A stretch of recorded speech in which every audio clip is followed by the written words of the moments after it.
there, welcome back to the Premier League show. Well, Liverpool's up and down season continued with a real shock on Tuesday. They were beaten in stoppage time by a resurgent Wolves. Arne Slot has admitted late goals are causing his team real problems this season. So they've lost 5 games in time added on this campaign. And now they've got to go back to Molineux in the 5th round of the FA Cup. It's a real concern if you lose. And if you lose many times in the same manner, it's even more a concern. But the way we concede goals in these last minutes are not always similar. Sometimes it's a set piece. Now and against Fulham it was a shot from outside the box.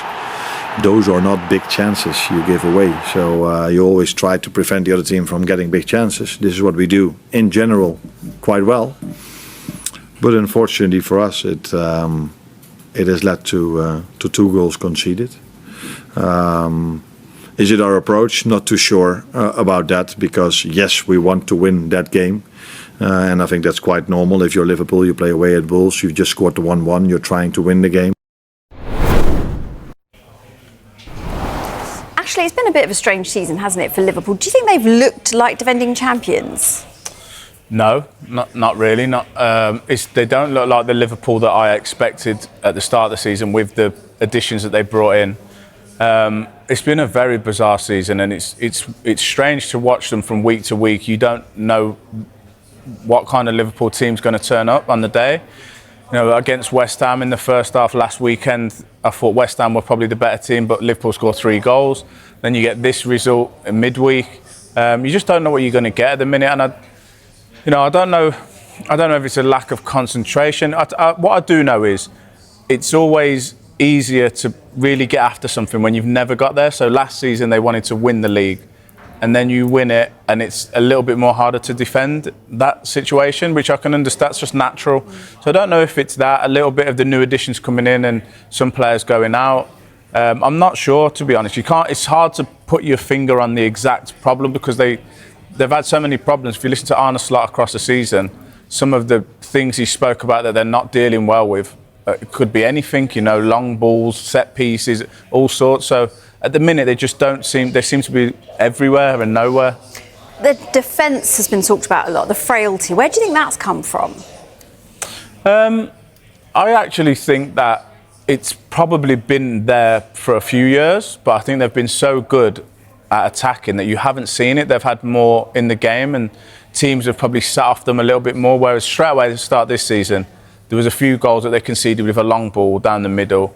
The manager highlighted it in his post-match, and it was like, oh, okay, there's one way we can get at the Liverpool team. I think Coyote, they obviously lost their right back. That was fine. They brought in a right back that was one of the best in Europe, but he's more attacking. Left back was one of the best last season, but he still hasn't really slotted in or got to grips with that position. You've got your main man Van Dijk, and I think Coyote started the season a little bit wobbly. So, as a back four, there was just seemed to be all over the place, and then that's kind of continued all the way through. What would you say is a good season for them from here? I think getting to the Champions League, they can't do anything else really apart from getting to the Champions League in terms of the league. But as long as they're in that Champions League, they've got stuff to fight for. That they'll be disappointed. I think the Liverpool club, as a club, they'll be disappointed that this is the title defence that they put up. But it is what it is. They're still around those top 5 spots, and whilst that's still on, I think they should push for that. And I think they'll probably end up getting one of those spots, and then you rebuild again for next season. That's been a funny old season so far, hasn't it? Look, coming up next on the show, we're going to hear from Brentford's Michael Coyote on why he joined the London club and the impact that Keith Andrews has had on him.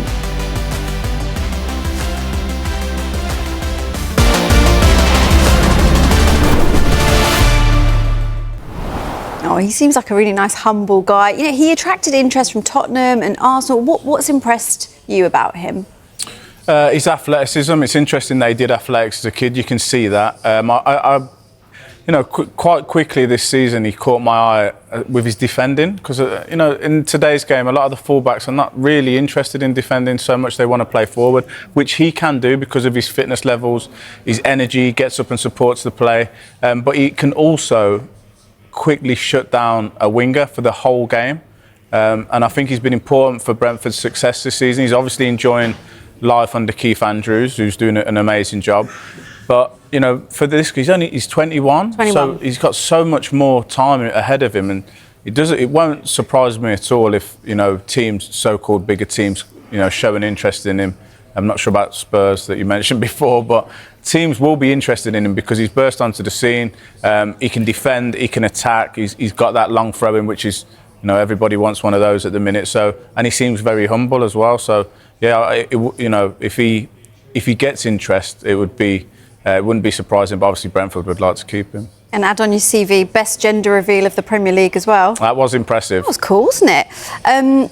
Look, what about Keith Andrews? You mentioned that. I suppose he's quietened a lot of people, hasn't he? Quietened them down, maybe with his performances. How impressed have you been with what he's done with the squad? Yeah, very. I couldn't see. Well, not that I couldn't see it. We just don't know what to expect when a manager goes into his first job. But losing some big players in there, Norgard and Buemo and these type of characters, you wonder at the start of the season, are they going to be okay? Are they going to struggle? Well, they've been absolutely fine, and bringing Jordan Henderson in, a bit of experience, and just the way he's going about it.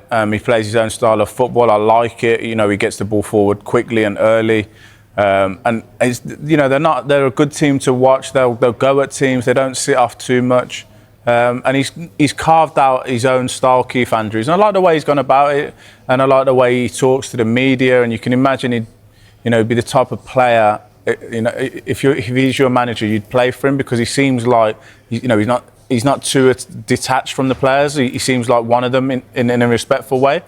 So I'm happy for him. I played against him loads of times, and to see him now managing a team that really are pushing for Europe is nice to see. What was he like to play against?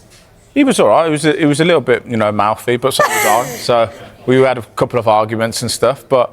And that's why it's interesting just to see players that you played against, how are they going to do now? Now they've got the hot seat in the Premier League as well, the best league in the world. And, with Thomas Frank going, and then, as I said, some of the bigger players going out that team, you've Visser going as well, you wonder, well, how's he going to survive? Well, actually, all of that moving out of the way give him the keys to go, I'm going to do it my way. It's funny that you say he's mouthy, because I was going to say that in a sense he's a bit like David Moyes, what you said earlier about going about his business quite quietly and with Brentford. No, he talks really well, and he's really calm in his post-match interviews, and I'm like, where's the Keith Andrews that I used to play against? Because he wasn't shy of having an argument at all, but no, he was always a good lad, and there was good battles with him and stuff, so that, as I said, I'm happy when you see young managers achieving big things and good things, especially in their first job. Yeah, well, he's got it in his locker, then it might come out at some point. Do you think European football is a real possibility for Brentford this season? Yeah, I do, yeah. I think that